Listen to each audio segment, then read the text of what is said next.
नमस्कार मित्रांनो. मी संदीप पाटील. खूप दिवसांपासून टिटवाळा परिसरातील माताजी मंदिर ते वाजपेयी चौक या एरियामधील रोडची अवस्था, आजूबाजूच्या परिसराची अवस्था बघतोय. हा परिसर आहे मधुबनच्या समोरील. आपण बघू शकता फुटपाथ लोकांसाठी यायला जायला चालण्यासाठी बनवलेला असतो.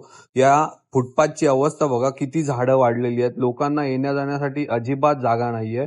थोडं पुढे गेलात आपण तर मधले जे रोडचे डिवायडर आहेत, त्या रोडवरील डिवायडर मध्ये किती झाडं वाढली आहेत. कोणी त्याच्याकडे केडीएमसी द्वारे कोणीही काहीही लक्ष देत नाहीये. थोडं आपण पुढे आलो तर मला वाटतंय तिवारीचा अभिनव कुटीर या एरियामधील ही कचरापेटी, जणू इथे कचरापेटीचा भंडारच आहे. इथे केडीएमसीच्या ब्रिज खाली आपण आलोत तर म्हणजे ड्रेनेज सिस्टम काही नाहीच आहे. मला वाटतंय केडीएमसी कडून या गोष्टींकडे लक्ष देतं नाही देतात काय, मला तर कोणते इंजिनियर इथे येऊन हे रोडचं आर्किटेक्चर करतात काय कळत नाही. एमएससीबीचे अधिकारी काही काम करतायत.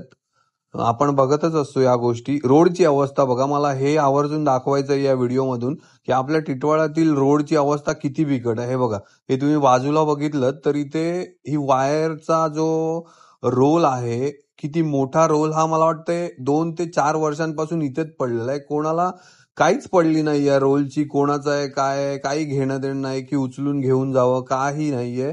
थोडं पुढे आलात वाजपेयी चौक, मला वाटतंय टिटवाळ्यातील खूप नावाजलेला चौक आहे.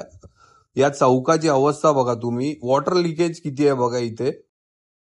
ला काही प्रश्न विचारायचे आहेत मला, आणि प्रश्न असे आहेत की आम्ही केडीएमसीला जो टॅक्स देतो तो टॅक्स याच गोष्टींसाठी देतो ना, रोड, कचरा, लाईट, पाणी. मग आमचा टॅक्स जातोय कुठे नक्की हेच काही कळत नाहीये. हेच केडीएमसीला थोडी जाणीव करून द्यायची होती, म्हणूनच हा व्हिडिओ बनवला होता, जेणेकरून या व्हिडिओद्वारे काहीतरी केडीएमसीला दाखवून माझ्या प्रश्नांची उत्तरे मिळतील.